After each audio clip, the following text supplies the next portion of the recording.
जय हिंद दोस्तों। उत्तर प्रदेश में आने वाले दिनों में 10 विधानसभा सीटों पर उपचुनाव होने वाले हैं, जिसको लेकर पार्टियां अपनी अपनी तरफ से पूरी तैयारी कर रही हैं और पार्टी अपने अपने तरफ से अपने जो बड़े और कद्दावर नेता हैं उनको मिशन पर काम पर लगा रही हैं। दोस्तों, इस कड़ी में सीएम योगी आदित्यनाथ और समाजवादी पार्टी के शिवपाल यादव, कांग्रेस के अजय राय की भी शाख दांव पर लगी है। कैसे लगी है दोस्तों, हम आपको इस रिपोर्ट में बता रहे हैं।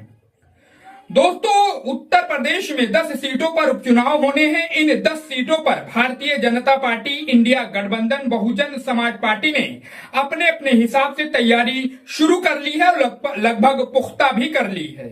इस बीच बड़े नेताओं ने अलग अलग सीटों पर खुद मोर्चा संभाल लिया है। सूबे के मुखिया योगी आदित्यनाथ पूरे जी जान से मिल्कीपुर सीट जीतने के लिए मेहनत कर रहे हैं। समाजवादी पार्टी के गढ़ मैनपुरी की करहल की सीट की जिम्मेदारी चाचा शिवपाल यादव के कंधों पर है। साथ ही यूपी कांग्रेस के मुखिया अजय राय को मझवा सीट की जिम्मेदारी दी गई है। इन दिग्गजों के कंधों पर इन सीटों की जिम्मेदारी से इनकी साख पर भी दांव पर लग गई है।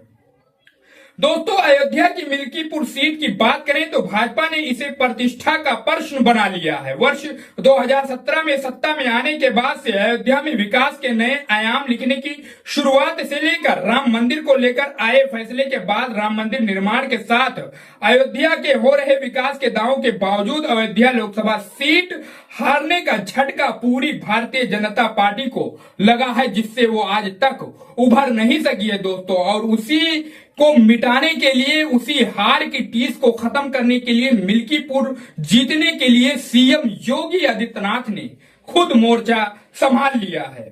सीएम योगी आदित्यनाथ अब किसी भी हाल में इस सीट को अपने खाते में करना चाहते हैं। योगी आदित्यनाथ के कंधों पर मिल्कीपुर और कटेहरी की जिम्मेदारी मिली है। मिल्कीपुर सीट अब हॉट सीट बन गई है। इस सीट को लेकर सीएम योगी आदित्यनाथ लगातार मेहनत कर रहे हैं। जहां का 3 बार का दौरा वो करोड़ों की योजनाओं की सौगात मिल्कीपुर को दे चुके हैं।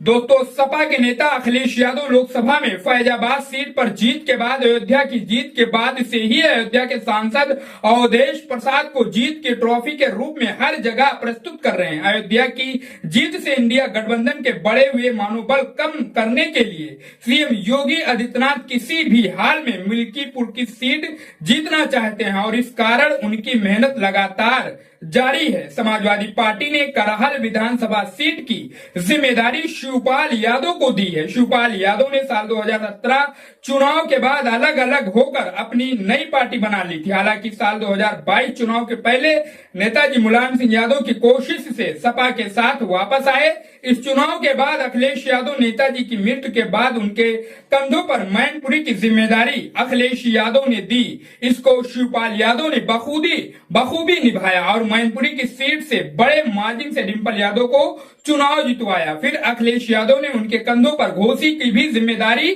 डाल दी, जहां पर वो एक बार फिर सफल हुए और इस बार भी फिर से समाजवादी पार्टी की गढ़ करहल की सीट की जिम्मेदारी चाचा शिवपाल यादव को अखिलेश यादव ने फिर से सौंप दी है। अब दोस्तों, कांग्रेस की बात करें, कांग्रेस के नेता अजय राय के बारे में बात करें। कांग्रेस पार्टी ने भी पार्टी के उत्तर प्रदेश के मुखिया अजय राय के कंधों पर मिर्जापुर की मझवा सीट की जिम्मेदारी दी है। हालांकि अभी इस बात का निर्णय नहीं हो पाया है कि कांग्रेस पार्टी यह सीट लड़ पाएगी या नहीं। इंडिया गठबंधन के तहत कांग्रेस पार्टी ने 5 सीटों की डिमांड समाजवादी पार्टी से की है, जिसमें मझवा सीट भी शामिल है। इसके प्रभारी अजय राय खुद हैं। मझवा सीट का प्रभारी बनने के बाद कयास इस बात के लगाए जा रहे हैं कि इस सीट से अजय राय के परिवार से जुड़ा कोई सदस्य मैदान में उतर सकता है। मझवा विधानसभा सीट पर कांग्रेस और बसपा का दबदबा रहा है। इस सीट पर 8 बार कांग्रेस, 5 बार बहुजन समाज पार्टी, 2 बार भाजपा को जीत मिली है। दोस्तों, जातिगत जनगणना की बात की जाए इन सीटों पर तो जातिगत जनगणना समीकरणों के अनुसार मझवा सीट पर करीब 90,000 ब्राह्मण और 25,000 भूमिहार और दलित हैं। बिंदु करीब 60 हजार है। इस सीट पर कांग्रेस ने बसपा से कांग्रेस में आए पूर्व मंत्री सदल प्रसाद को पर्यवेक्षक भी बनाया है। अब दोस्तों देखने वाली बात यह होगी कि ये जो बड़े और कद्दावर नेताओं को जिम्मेदारी दी गई है पार्टी की तरफ से, क्या वो उसे निभा पाते हैं? क्या सीएम योगी आदित्यनाथ अपनी नाक बचा पाते हैं मिल्कीपुर विधानसभा सीट जीतकर? अब ये तो देखने वाली बात होगी। वैसे आपको क्या लगता है? आप भी अपनी राय हमें कमेंट बॉक्स में जरूर बताइए। वीडियो अच्छा लगा हो तो चैनल को जरूर सब्सक्राइब करो, वीडियो को शेयर करो। मिलते हैं किसी दूसरे खबर के साथ, तब तक के लिए जय हिंद, जय भारत।